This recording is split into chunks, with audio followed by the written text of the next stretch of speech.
ating simula ng umaga ng mga balitang dapat nating malaman sa 774 Balita Ngayon. 30 minutong pag-uulat ng mga impormasyon at pangyayari sa loob at labas ng bansa. 774 Balita Ngayon. Kasama sina Joel Malasakit Mangorospe at Darlene Olanyo. Kasama ang buong puwersa ng 774 News Team. 774 Balita Ngayon. Sa himpilang pinagkakatiwalaan sa balita at serbisyo publiko.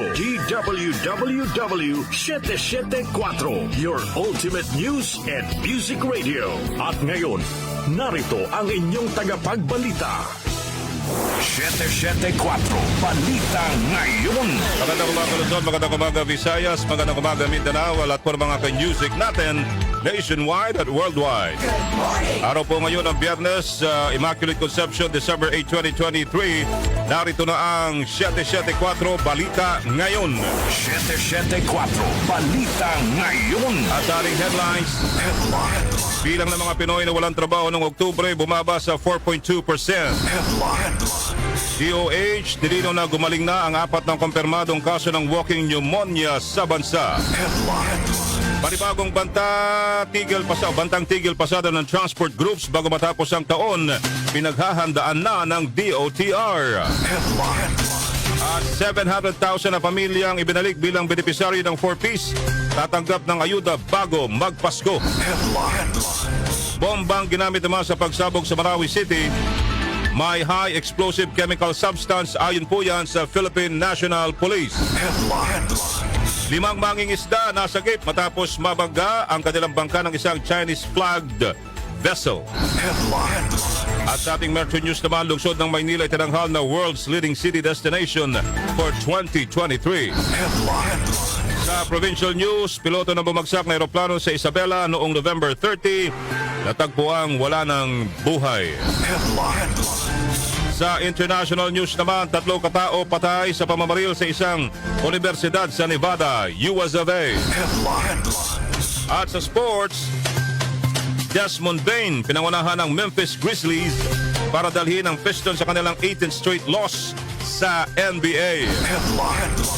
At sa showbiz balita, Ogie Diaz sinagot ang mga paratang ng ama ni Liza Soberana o Soberano kaugnay sa umano'y pakikialam pa nito sa dating alaga. At sa balitang kakaiba naman, isang babae sa Vietnam, 50 taon nang hindi kumakain ng solid food. Alas 6:37 ng umaga. Ako ho ang inyong tagapagbalita, Joel Malasakit Mangorospe. At sa detalye ng mga naglalagablay at totoong mga balita. 774 Balita Ngayon. Bumaba po sa 4.2% ang unemployment rate sa bansa noong Oktubre. Ayon sa PCA, katumbas ito ng 2.09 milyong Pilipino na walang trabaho, na mas mababa sa naitalang 4.5% o 2.26 million na unemployed noong Setyembre. Mas mababa rin ito sa naitalang 2.24 milyong Pinoy na walang trabaho noong October 2022. Samantala, pumapalo naman sa 95.8% ang bilang ng mga Pilipinong may trabaho noong Oktubre. 774 Balita Ngayon. Nilinaw naman po ng Department of Health na gumaling na ang 4 na kumpirmadong kaso ng Mycoplasma pneumoniae o walking pneumonia na natukoy po sa bansa ngayong taon. Binigyang diin ng DOH na ang nasabing mga kaso ay pawang dulot ng Mycoplasma pneumonia na isang ordinaryong uri ng sakit na kayang gamutin ng mga doktor sa bansa at may sapat na ding gamot para rito. Sinabi rin ng DOH na hindi na bago o kakaiba ang naturang sakit na maaaring maiwasan sa pamamagitan ng regular na paghuhugas ng kamay, pagsusot ng face mask, maayos na daluyan ng hangin at pagkakaroon ng tamang bakuna. 774 Balita Ngayon. Nakahanda po ang Department of Transportation sakaling ituloy ng mga transport group ang bantang tigil pasada bago matapos ang taon. Ayon kay DOTR Secretary Jaime Bautista, magkakasa sila ng mga libreng sakay para sa mga maapektuhang pasahero. Nakikipag-ugnayan na rin anya sila sa local government units para sa mga libreng sakay para sa publiko. Una nang inihayag ng pisto na balak nilang maglunsad muli ng tigil pasada ngayong Christmas rush. 774 Balita Ngayon. Samantala, sa iba pang balita, makakatanggap po ng ayuda bago magpasko ang nasa 700,000 na pamilya na ibinalik bilang benepisaryo ng Pantawid Pamilyang Pilipino Program of 4 Ps ng DSWD. Ayon kay House Committee on Poverty Alleviation Chairman at Pacman Representative Michael Romero, ito ang tiniyak sa kanya ng DSWD at ng Land Bank of the Philippines. Nangako si Romero na regular na makikipag-ugnayan ng komite sa DSWD upang matiyak na ito ay matutupad. Binanggit pa ni Romero ang sinabi ng Land Bank na aabutin lang ng 3 araw para maideposito ang pondo sa ATM accounts ng 4 Ps beneficiaries. 774 Balita Ngayon. Alas 6:40 po ng umaga, si iba pa naglalagab live na balita na buo po ng Philippine National Police ang na-recover na fragments ng 60mm mortar at rifle grenade launcher na ginamit sa pagpapasabog sa Mindanao State University sa Marawi City noong nakaraang linggo. Ayon kay PNP-PIO Chief Police Colonel Jean Fajardo, kanilang tinitignan kung placed EID o IED ang bombang pinasabog. Ari Fajardo sa nilabas ng qualitative examination ng Philippine National Police Forensic Group. Ginamitan ng pampasabog ng high explosive na TNT o tinitrotoluene na isang chemical compound. Ang bomba anyang ginamit ng mga suspect sa MSU bombing ay signature bomb ng grupong Dawla Islamiyah Mauti Group na ginamit din sa mga nakalipas sa pagpapasabog sa Lanao del Sur. 774 Balita Ngayon. Nasagip po ng mga tauhan ng Philippine Coast Guard ang 5 mangingisda matapos mahagip ang kanilang bangka ng isang Chinese vessel sa karagatang sakop ng Palawan o Paluan Occidental Mindoro malapit sa Pandan Island sa Blayan. Sakay ng FBCA Ruel J ang naturang mga mangingisda nang maganap ang insidente noong Martes. Kwento po ng mga mangingisda, hindi sila binalikan o hinintuan ng vessel na MV Thai Hang 8 na nagtutuloy-tuloy sa paglalayag matapos silang mahagip. Pinayuhan naman ng PCG ang mga mangingisda na magsampa ng marine protest laban sa Chinese vessel. Inihayag rin ng PCG na makikipag-ugnayan na sila sa flag state ng MV Thai Hang 8 at sa Port State Control Office para sa investigasyon. 774 Balita Ngayon. Pinatawan po ng 2 hanggang 8 taong pagkakabilanggo ang isang inmate sa New Bilibid Prison na dawit sa pagpaslang sa radio broadcaster na si Percy Lapid. Ito'y makaraang maghain ng guilty plea ang persons deprived of liberty na si Denver Mayores sa Las Piñas Regional Trial Court. Sa State na Department of Justice, sa kasaad na inilabas ng korte ang hatol kay Mayores dahil sa pakikipagsabuatan nito kina dating Bureau of Corrections o Bucor Chief Gerald Bantag at dating Directorate for Security and Operations Ricardo Zulweta sa pagpatay kay Lapid. Kabilang si Mayores ay tinuturing na accessory sa Lapid murder case. 774 Balita Ngayon. Sa mga bumabiyahe po, patungo ng Buso-Buso. Alas 6:43 ng umaga, maliban sa mga pulis na nakatalaga ngayong magpapasko, nagpakalat na rin ang Philippine National Police na mga service police dogs. Ayon kay PNP Public Information Office Chief Police Colonel Jean Fajardo, aabot sa 436 na police service dogs ang kanilang idineploy. Sa naturang bilang, 364 ang explosive detection dogs, habang ang nalalabi naman ay sinanay sa paghahanap ng illegal na droga. Ipinakalat ang mga aso sa iba't ibang bahagi ng bansa, partikular na sa mga matataong lugar, katulad ng mga terminal, airports at mga pantalan. 774 Balita Ngayon. Lumagda ng kasunduan ang Department of Energy at National Irrigation Administration upang maisulong ang paggamit ng renewable energy at mas maging accessible sa publiko. Batay sa ulat ng Presidential Communications Office, ang kasunduang ito ay mahalagang hakbang ng pamahalaan para sa isinusulong na water security and sustainable resource management. Nakasaad din sa kasunduan na formal nang siniwala ng DOE at ng NIA ang kanilang partnership para mas mapaganda at ma-develop ang renewable energy resources sa bansa, alinsunod sa layunin ng gobyerno na makapag-generate ng 35% power mula sa renewable energy sources pagsapit ng taong 2030 at 50% pagsapit naman ng 2040. 774 Balita Ngayon. Samantala, lusot na po sa Bicameral Conference Committee ang reconciled version ng Senado at Kamara sa panukalang Magna Carta o Filipino Seafarers Act. Layo na naturang panukala na ma-institutionalize ang pagbibigay proteksyon sa karapatan ng mga Pinoy seafarers. Magbibigay ito ng garantiya sa international community na susunod na ang bansa sa mga obligasyon na itinagda ng mga international conventions para sa lahat ng mga seafarer. Tinutugunan din ang panukalang issue ng kawalan ng shipboard training para sa mga maritime graduates upang matiyak na nakakasunod ang bansa sa standards ng European Maritime Safety Agency o EMSA. 774 Balita Ngayon. Alas 6:45 na po ng umaga. Balita naman po tayo mula sa 774 News Team.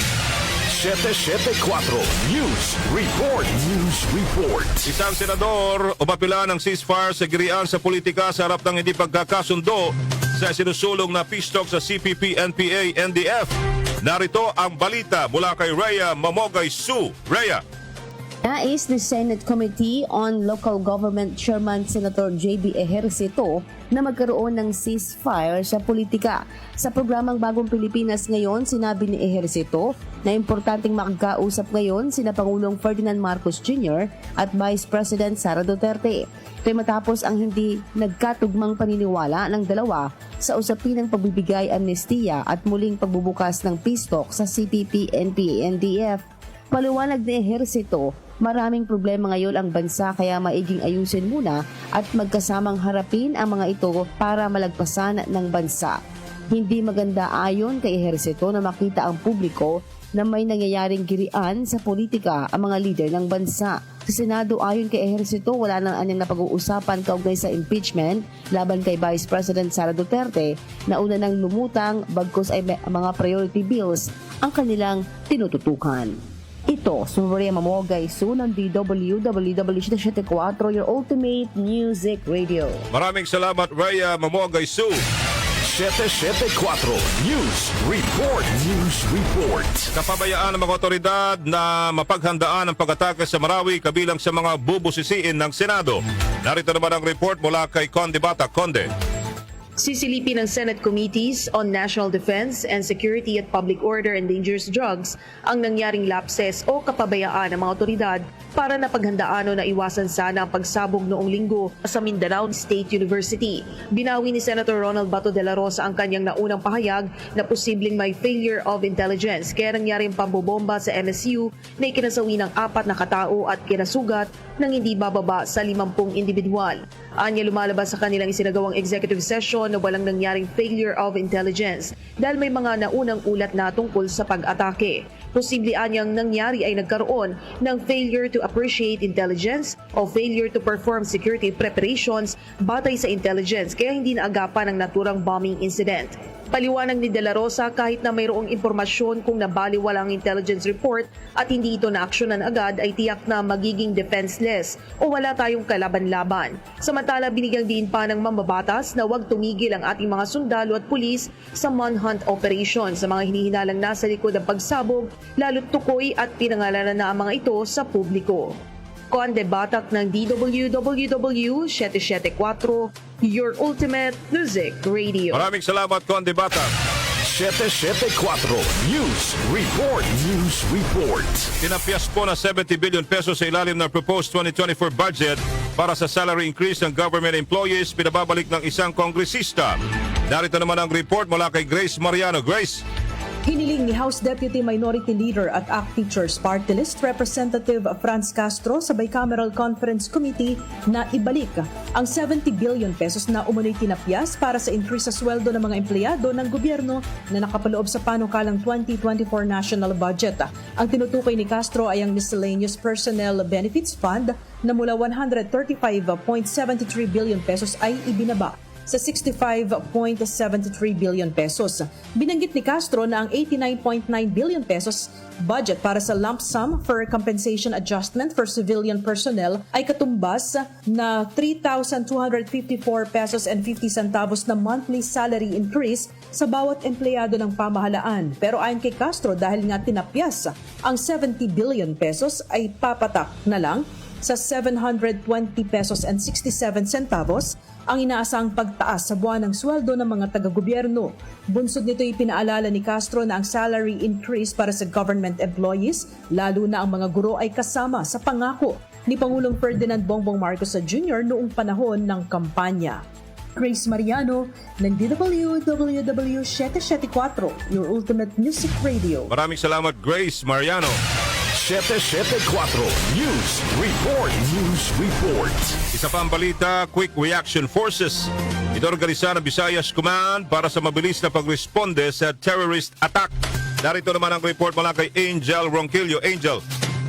Nag-organisa ng Quick Reaction Force ang Armed Forces of the Philippines, Visayas Command para sa mabilis na pagresponde sa pag-atake ng mga terorista. Ayon kay Viscom Commander Lieutenant General Benedict Arevalo, ang Quick Reaction Team ay nagandang sumuporta sa Philippine National Police sa pagnetralisa ng anumang armadong pag-atake ng mga terorista sa bayan at mga lutsod. Bahagi ito ng pinaigting na seguridad na ipinapatupad ng militar sa rehiyon kasunod na nangyaring pambobomba sa Mindanao State University sa Marawi City. Sinabi pa ni Arevalo na kinukonsidera na ang posibilidad na kumalat sa Visayas Region ang nangyaring terrorist attack sa Mindanao sa kanilang isinagawang focus group dialogue on the contingency plan against urban terrorism.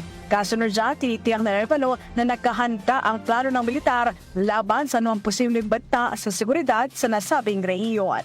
Angel Ronquillo ng DWWW 774, your ultimate music radio. Maraming salamat, Angel Ronquillo.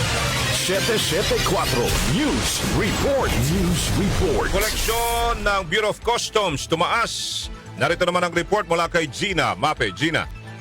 Joel, kasunod ng ilang mga pagbabago at programa ng Bureau of Customs sa ilalim ng pamumuno ni Commissioner Bienvenido Rubio, muling nalagpasan ng ahensya ang target na koleksyon nitong buwan ng Nobyembre. Sa talaan ng BOC, nakakolekta ng mahigit 75 billion pesos ang Bureau at nasa 1.5% o higit 1 billion ang nadagdag mula sa kanilang target. Mula Enero hanggang November ngayong taon, nalagpasan na ng BOC ang kanilang inaasahang kita na umabot ng higit 813 billion pesos, lampas sa target na 795 billion pesos. Ayon kay Rubio, ang nasabing pag-angat ng koleksyon ng BOC ay resulta ng pinaigting nilang pangungulekta. Ito anya ang magiging pondo sa pagpapatupad ng ilang programa at proyekto ng Pangulong Marcos. Isa rin sa nakikitang dahilan ng pagtaas ng koleksyon ay ang patuloy na pagtalima ng BOC sa kautusan ni Pangulong Marcos Jr. na sugpuin ng hoarding at smuggling. Bukod rito, mas pinalakas pa ng customs ang kanilang digitalization program base na rin sa utos ng Pangulong Marcos para sa maayos na pagbibigay serbisyo at mas mataas na koleksyon. Ako si Gina Mape ng DWWW 774, your ultimate music radio. Maraming salamat, Gina Mape. 774 News Report. News Report. Oras natin sa buong kapuluan, 8 minuto na lamang bago mag-alas 7 ng umaga. Ang oras ay hatid ng GSIS, Government Service Insurance System. Abot kamay ang ginhawa sa tulong ng GSIS Multipurpose Loan Flex o MPL Flex. Pwede na makapag-loan ng hanggang 5 milyong piso. 6% lang ang interes at hanggang 15 years ang paying period. Kahit isang buwan ka pa lang sa serbisyo, pwede nang mag-apply. Gamitin lang ang GSIS Touch App para mag-apply. For more details, visit www.gsis.gov.ph. Maraming salamat, GSIS, sa tiwala. At tayo po'y napapakinggan sa DWWW 774 sa inyong mga radyo. Napapakinggan rin po sa DWWW 774 sa mobile app. At napapanood naman sa DWWW 774 Facebook page. Ako pa rin po inyong tagapagbalita, Joel Malasakit, Ma'am Gorospe, at si iba pa mga naglalagab live at totoong mga balita. Metro News. Metro News. Sa Metro News, nasungkit po ng Manila City ang parangal na World's Leading City Destination for 2023 sa prestigyosong World Travel Awards. Tinalo ng Maynila ang ilan sa mga sikat na dinarayo na destination gaya ng Acapulco, Bogota, Cancun, Cape Town, Doha, Dubai, Hanoi, Hong Kong, Las Vegas, Lisbon, New York, Sydney at iba pa. Bukod sa pagkilalang ito na panatili rin ng Pilipinas ang 2022 titles nitong World's Leading Dive Destination at Beach Destination.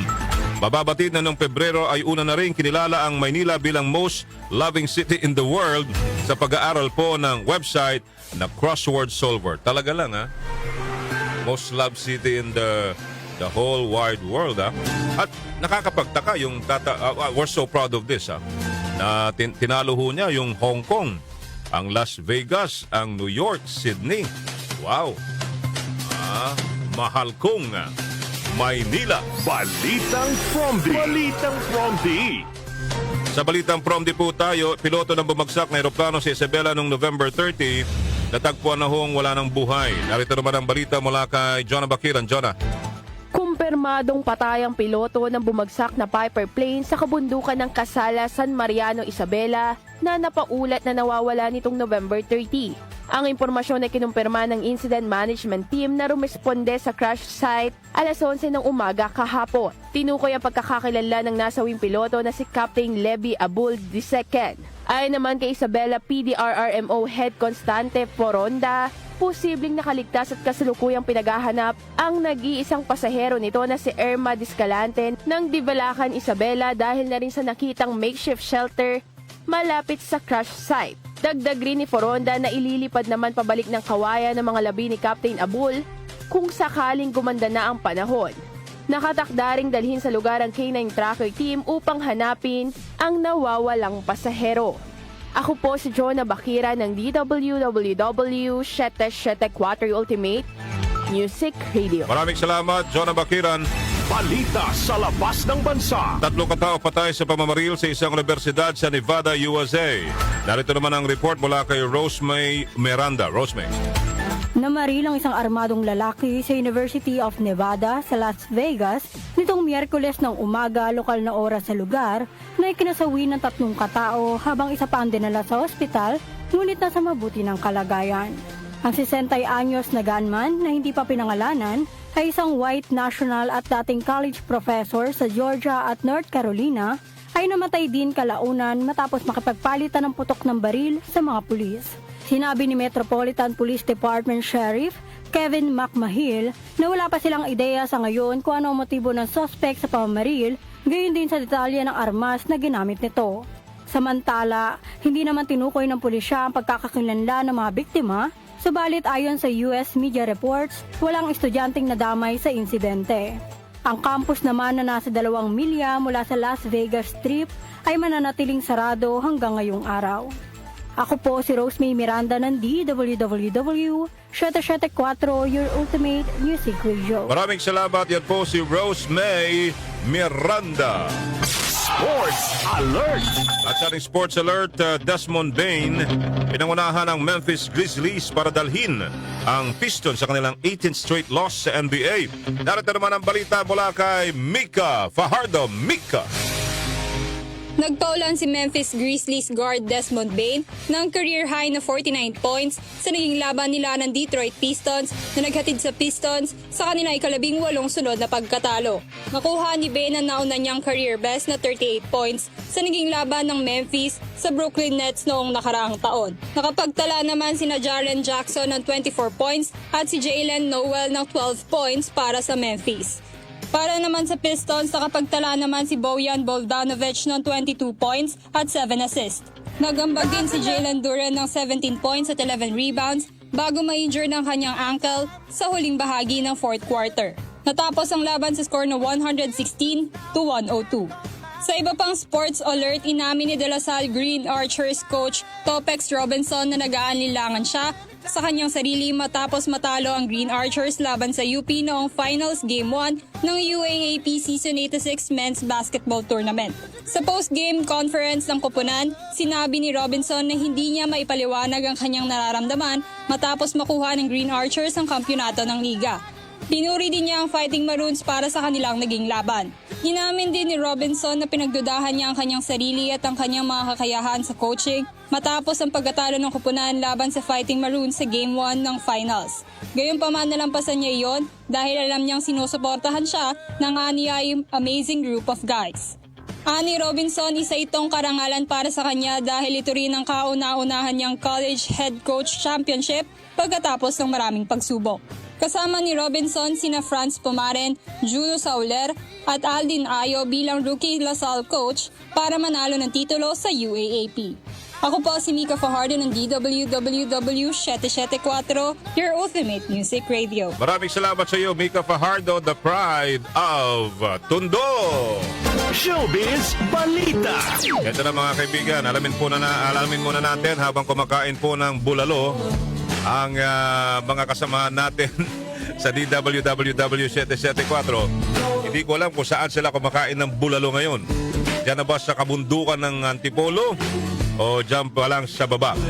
Showbiz, mga kaibigan, latest sa mundo ng mga marites, kasama ang nag-iisang siya, ang beshi ng bayan, Kenny Gacosta. Palakpakan na, Kenny! Good morning!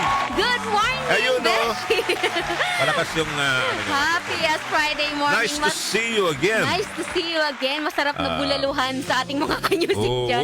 Grabe, nangiinggit sila. Nasa may bulaluhan daw sila ngayon. Baka naman makarating yung bulalo na yan dito. Masarap yung bulalo dyan sa may kabundukan. Ay, Oo, may hindi ko pa talagang yung... natitikman yan. Meron talaga yung dinadayo dyan sa papunta ng Marilaki. Wow. Hindi ko alam kung Marilaki sila eh. Ang daan nila eh. Yung sa area ng Buso-Buso, di ba? Kung doon ang daan nila ngayon.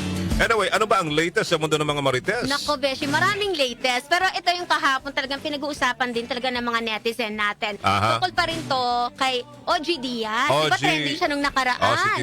Si paring OG, Bakit pero, nga ba? Nako, ito nga, Beshi, dahil hindi nito pinalampas ang mga anyay paratang sa kanya, panlalait, pagbumura din, Beshi, at paninira umano ng ama ni Liza Soberano na si John Soberano.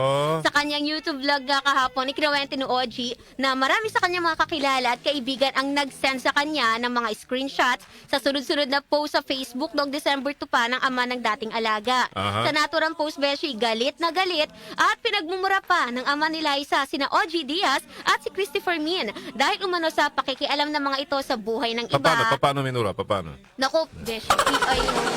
Talaga, PNI talaga. Oo, sa post. Grabe, okay. Sige. Dahil nga doon sa pakikialam sa buhay ng iba, kabilang yung personal na buhay ng kanyang anak. Sa isang hiwalay na post, binalikan din itong si John ang nakaraan ni OG nang hindi pa ito pupasok sa mundo ng entertainment na tila nilalait ang pagtitinda nito noon gaya ng pagtitinda niya ng turon. Hindi naman ito pinalampas ni OG at binigyan diin na hindi tama na ipagsawalang kibo na lamang niya ang mga pinagsasabi ng ama ni Liza. Lalo anya, wala naman siyang alam na kasalanan o atraso rito. Ang naturang mga post ay burado na sa account nitong si John Soberano at hindi na rin natuloy ang banta nitong pagla-live sa Facebook upang isiwalat umano ang mga nalalaman niya tungkol dito kay OG. Suspetsya naman itong si OG Diaz, Beshi. Baka dala lang ng kalasingan ang kaya nagawa ito ng ama ni Liza Soberano na pagsalitaan siya ng kung ano-ano. At kung sakali man anya na mag-live nga ito sa Facebook, doon na lang siya sasagot sa mga ipaparatang nito sa kanya. Ayun. Sila pala ay nasa kay Mang Vix bulaluhan, sabi ni Tatay Romy. Si Tatay Romy de la Cruz na magiting na pulis. Yan, kasama si Nanay Gloria na nakikinig yun. Masarap dyan kay Mang Vix bulaluhan sa may buso-buso na pala sila eh. Wow. Area eh. Okay. So, maliban doon. Eto, international news tayo, Beshi. Sige. Favorite ko to. Talaga? Sino yan? Taylor Swift na naman? Jolie. Hindi. Si Angelina Jolie. Yes. Dating asawa niya, no? Brad Pitt. Ni Brad. Yes. Eto nga kasi, Beshi, balak na nga nitong 48-year-old Oscar Award-winning actress and philanthropist si Angelina Jolie na iwanan na ang mundo ng Hollywood. Ang naturang plano ni Angelina ay kasunod nga ng mga usapin na nagpapatuloy pa rin pagsasapinal sa divorce case nila ng aktor na si Brad Pitt na may 7 taon na nga ngayon ang tinatakbo. Dahil anya sa samot-saring issue sa kanilang diborsyo, nawala na siya ng kalayaang mamuhay at maglakbay ng malaya, kaya kung maaari na, lilisanin na niya ang mundo ng Hollywood. Si Angelina Jolie nga, Beshi, ay anak ng Los Angeles native na si Marshaline Bertrand at ng aktor din na si John Voight. Ngunit sa isang pahayag noon, sinabi na nito na hindi siya hanga sa kultura sa Hollywood. At kung mabigyan ng pagkakataon, lilipat siya na sana ng ibang karera. Dito ka na lang sa Pilipinas, Angelina Jolie, sisikat ka rito, di ba? Sisikat ka dito. Sisikat ka rito. Pero ingat lang kasi grabe din ang mga intriga rito. Uy, siya nga pala. May napulot akong balita. Ay, ano yan? Napulot ko kay Nanay Christy, na na umiiyak daw si Daniel. Ay, oo. At sinusubukang bumalik kay Catherine Bernardo. Hanggang ngayon, hot topic yan, Beshi. Mahal na mahal niya talaga, no? Mahal Yun na mahal lang. din niya. Ang problema kasi, Beshi, kung syempre wala pa namang confirmation, di ba?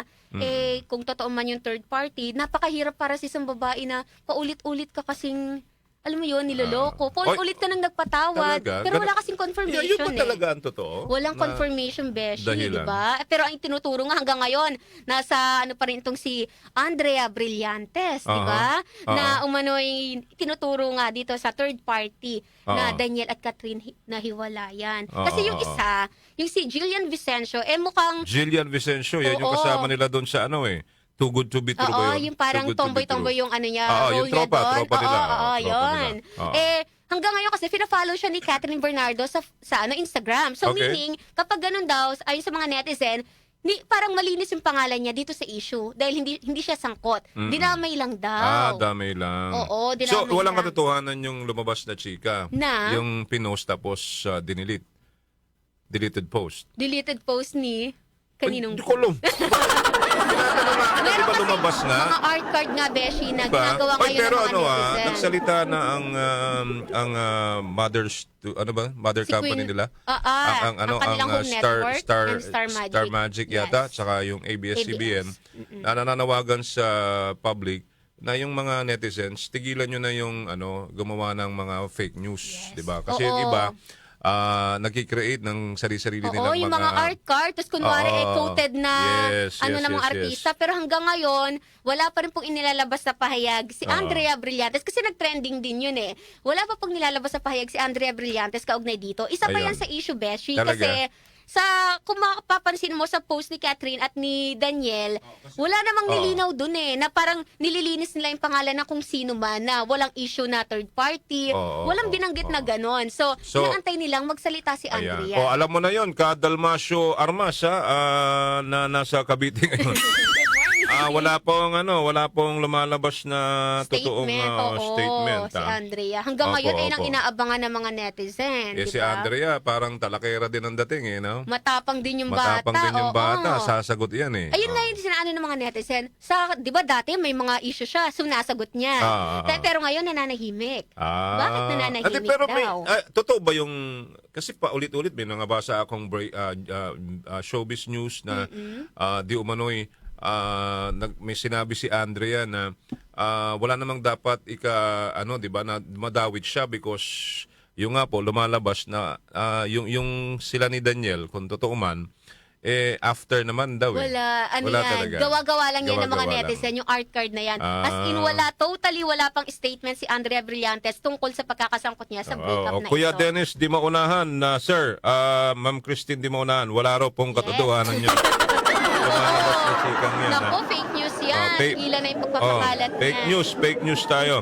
By the way, gusto ko lang i-congratulate si paring Jimmy Bondok na director yata siya ng PAGCOR. I don't know if until now director pa rin siya. Si Jimmy Bondok, kilala nyo, dating singer, oo. yung kumanta nung I believe. I believe the children are a future. Teach them well and let them lead the way. Hindi, iba yun. Natawa si Nanay Betty Barcos kasi Emma Barcos sa ginagawa natin. I believe.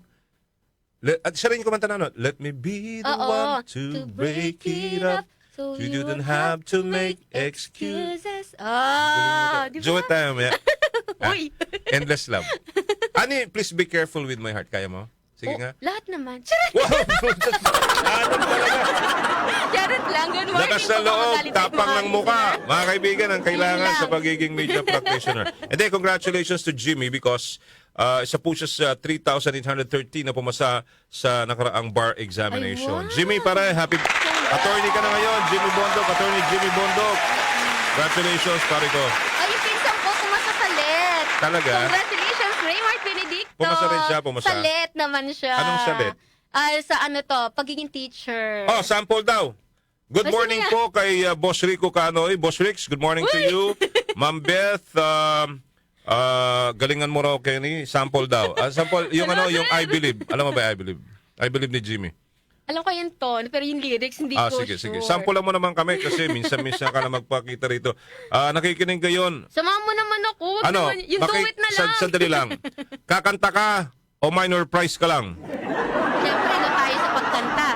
O minor Para prize sigurado lang sa ang major prize. matanggap mo. Galingan mo raw or hanggang minor prize ka na lang. Bahala ka dyan. Hanapin mo, I believe. Sige. Jimmy Bondok, nakikinig ngayon si paring anong sabi ni Patrick Lasanas? Wait lang, nakakagulo kami rito.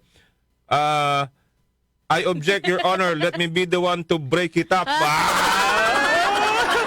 Ano daw? Let me be the one daw. Let me be the one.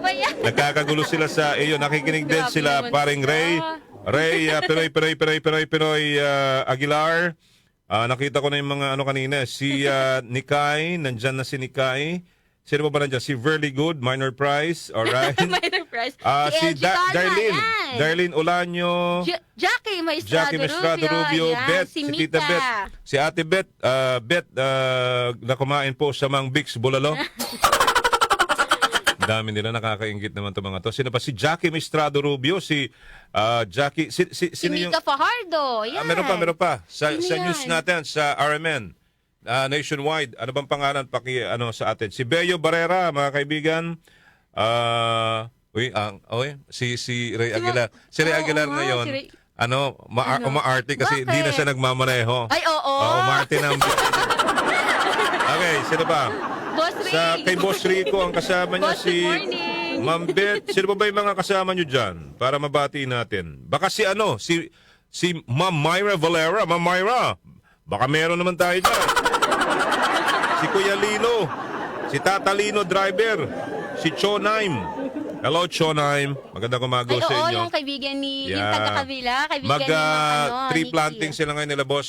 Boss, yung sobra nyo sa bulalo, pwede naman ipadala kay Ray eh. Pwede mainit yan Kahit dito. sabaw na lang. Sabaw na lang.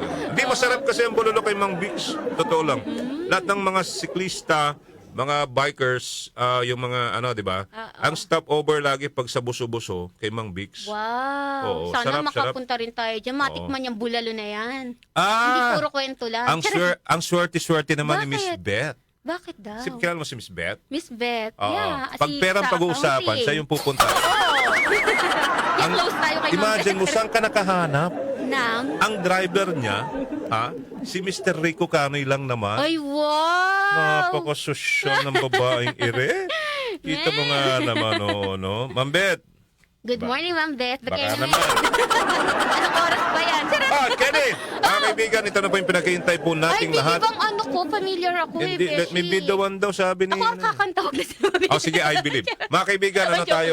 lang. Walang maingay muna. Walang maingay. Uy, Live po tayo. Kakanta po si Kenny Gacosta. So, let us all, sabi nga, nag-aantay in sa silence. Okay. May nag-aantay. Ano? May nag-aantay sa line. Sige Napapahama na ako ba? pagsabay. Pagbigyan mo na kami. Ikaw naman, lahat ay nakatutok na ngayon eh. Sige na nga. Ladies and na kita? Meron ka ba siyang music? Ano? Wow! Wow! Sige. Papakihanap mo nga yung I believe mo na ni Jimmy. Hoy! Boga ka na viewers natin. Ayusin mo, Kenny. Magtatanim kami. Huwag mo paulanin. Sabi mo, bilis. Natin dito. Minsan-minsan lang ho mangyari ito, mga kanyusik. Pagbigyan na ho natin. Uy, patawarin nyo na Total, ako. holiday naman po. Ganyan ho talaga. Grabe ho ang lakas ng loob nitong batang ito. Kaya, Yun lang meron ako eh. yun lang ang meron po siya. Pasensya nyo na po, ha? So, sasample lang mo kami. Sige. Para kay paring Jimmy Bondok, na abogado na ngayon. Congrats po. Congratulations, Sige. Jimmy. Okay. Lahat ay nakatutok ngayon, mapa-live sa FB, mapa-radyo. Naka-volume na raw ang radyo ni Tita Bioli Imbian ng Cavite. Si Kuya Alan Jaime ay naghihintay na, tsaka si Ate Twing Twing. Madidisappoint kayo sa pag-aantay. Nagpaparamdam. Ready na tayo, Jimmy? Alright, sige, let's play. Mga kaibigan, first time sa after ng mga balita, showbiz balita, Kenny Gacosta, mga kaibigan. Palakpakan po natin. Kenny, go, go, go! Play na.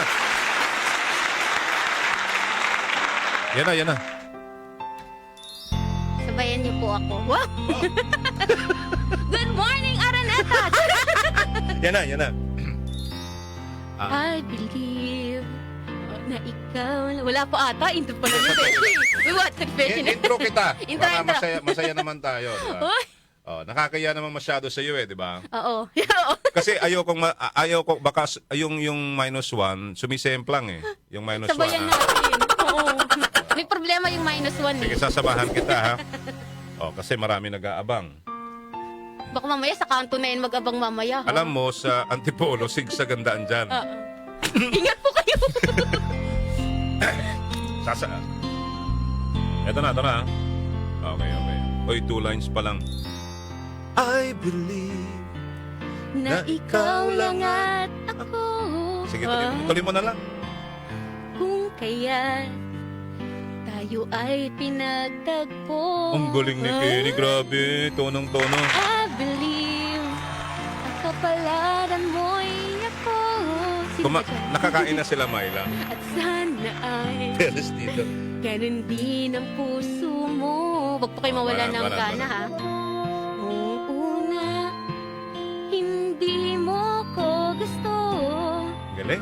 Kaibigan lang ang turing mo. Paano na ako? Pagkakaisa. Araw-araw maghihintay. Galing ni Kenny, grabe. Hawak lamang ang sinabi mong pagkamahal mo rin. Nagsisigawan ako. sila sa van. Thank you. Ano na? Binigyan mo ng pag-asa, basta't mahal kita. Yan na. Ikaw lang at ako ang magsasabi ng I love you. Yeah. Ang galing ni Kenny. Pagpasensya na po kami. Parang po to sa major prize. Hello po. Maganda naman. Actually, ang galing. Thank you. Ang galing. Medyo siguro yung paggawa nila nung -1, medyo May problema yung sumasab- -1. sumasab- Natin mukhang sinasabotahe ako eh. Sino? Si Paul? Si Paul. Mukhang sinasabotahe ka nga. Ramdam ko yung pagkasabotahe sa'yo. Paul, major prize yun eh. Ay, pagpasensyahan nyo na ako, boss. Dali po Baka mawala ako sa listahan. Hindi, ilalabas ko lang yung parang Ano kasi yan? dali lang ho ba? Merong hong kasing mga nagre-react. Sandali lang po. Palalaksan ko lang, Darlene, para makita mo yung reaction ng iba, ha? Ito. Tinan mo. Ayan o. Pinapalakpakan ka. May video. Ayan o. Di ba?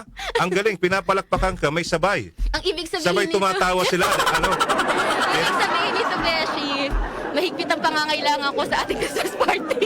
So, dahil dyan, Kenny, kasama ka na sa major prizes. Yes, okay. Thank you po. Pag hindi Sana ka, yung pinaka-major, pag hindi no? ka binigyan, Kenny, Hindi na ako kakanta. hindi, bibigyan kita ng prize. Ano? Ipapauwi ko sa iyo yung television na yan.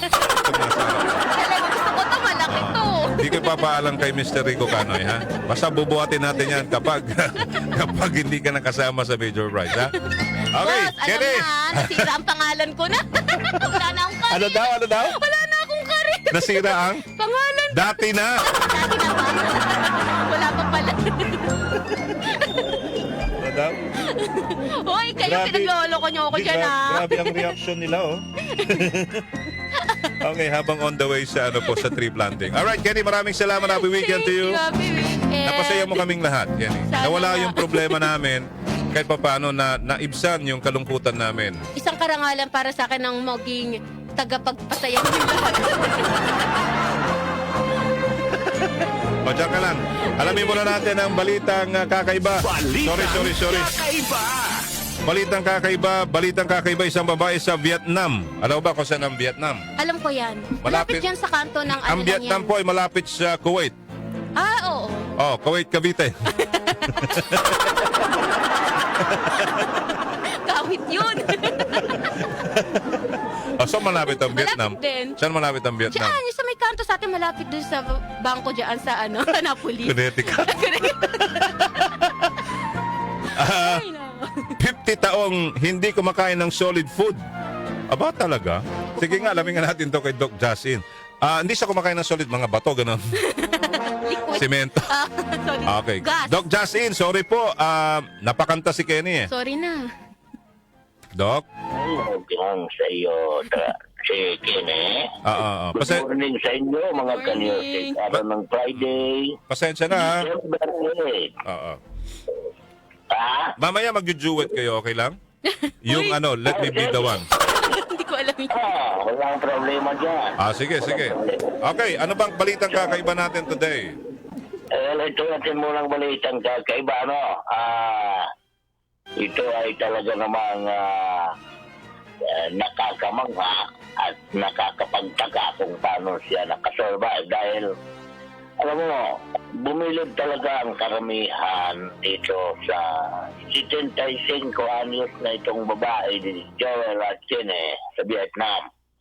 Dahil kabilang ng kanyang edad ay nananatiling maayos ang lagay ng kanyang pangangatawan.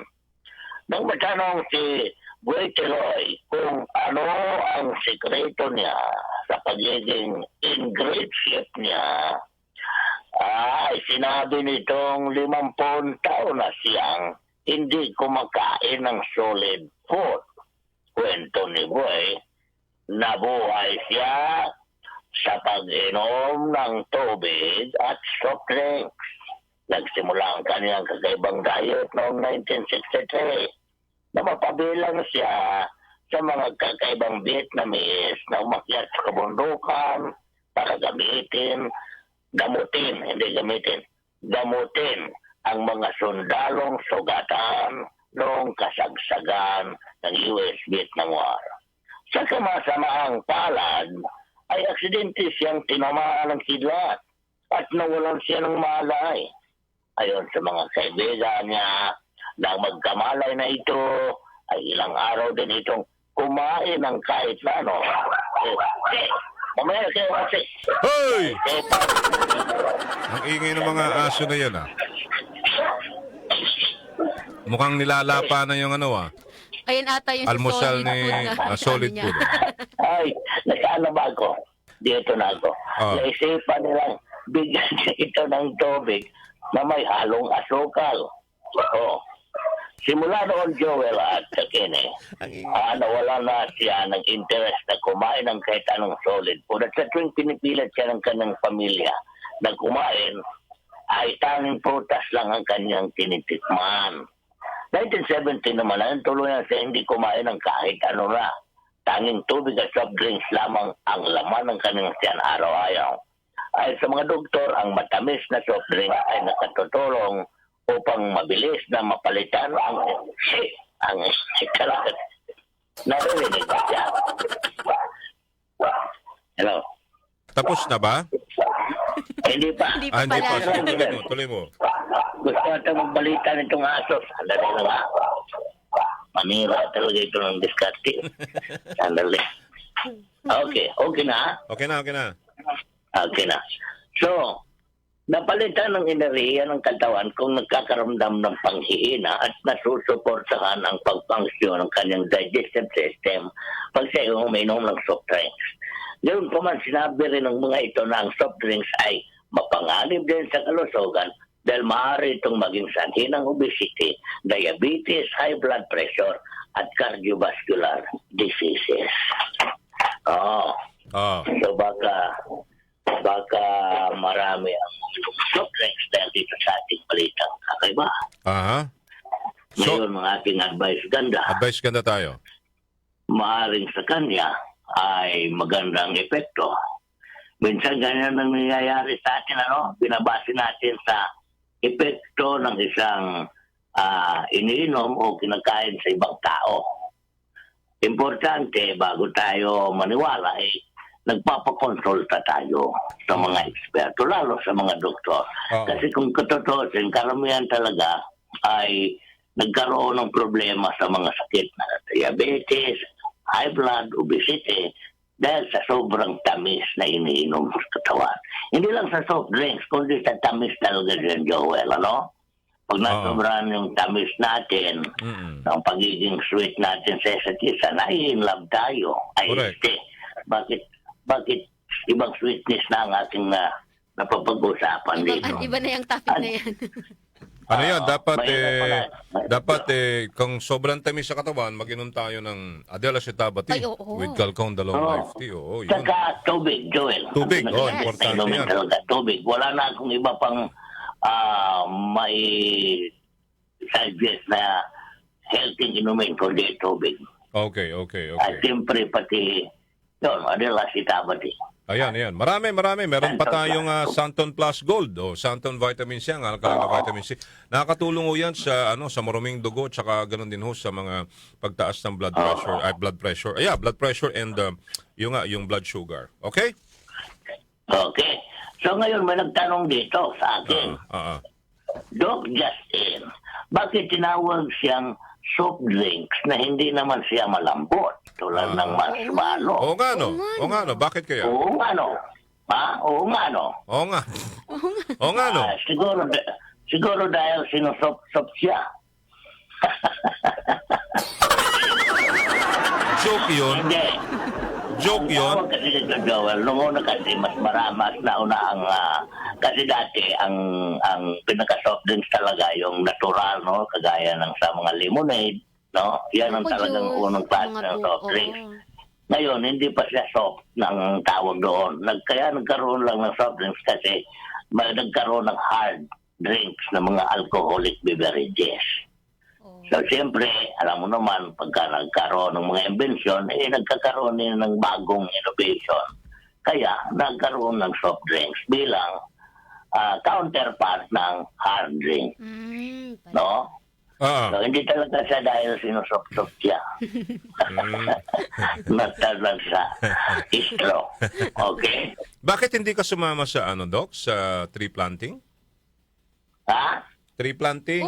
Pang-healthy din yun, pa-exercise mo ngayong umaga yun. Kasi kung alam mo naman, Joel, itong ating, meron na tayong gout, no? Ito ang mahirap dito. Oo nga.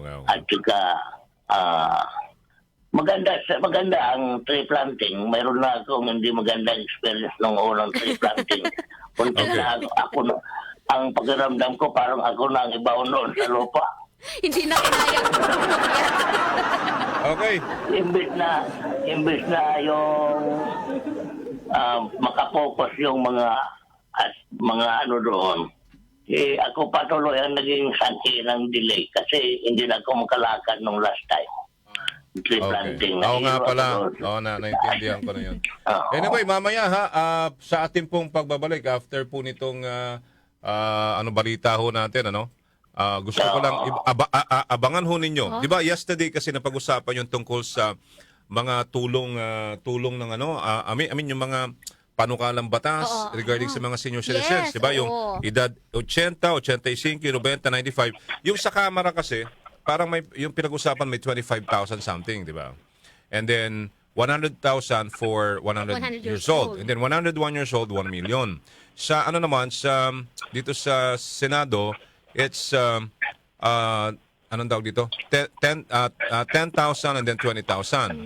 Yung edad 80 and then 90. Alright. So at the same time, meron tayong 1,000 na stipend. Yes, oo. May stipend na 1,000 for senior citizens, yung mga senior citizens monthly. Ngayon, mamaya babalita ko sa inyo, may pinagtibay po BICAM. Yes. Ito sinasabi namin, magbabanggaan po yan sa Bicameral Committee. Ibabalita namin sa inyo kung magkano yung napagkasundoan na cash gift sa inyo pag umidad kayo ng 80, 85, 90 at 95. Alright? So abangan nyo po yan mamaya, mga kanyusik naming mahal na senior citizens sa pagbabalik po natin mamaya after ng balita. Doc! Maraming salamat. Mayroon na daw Okay, maraming salamat. Doc Justin, thank you. Thank you. All right. Salamat sa inyo. Okay. At yan po ang kabuuan ng ating balitang ngayong araw na ito ng Biyernes po, Immaculate Conception Day. Kami po ang mga naging tagapagbalita. Ako po si Kenny Gacosta. Maraming salamat, Kenny. At ako naman po si Joel Malasakit Mangorospe. Dito po ang 774 Balita Ngayon.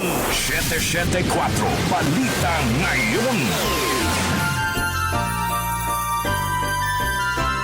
At eto na, 17 days more to go before Christmas.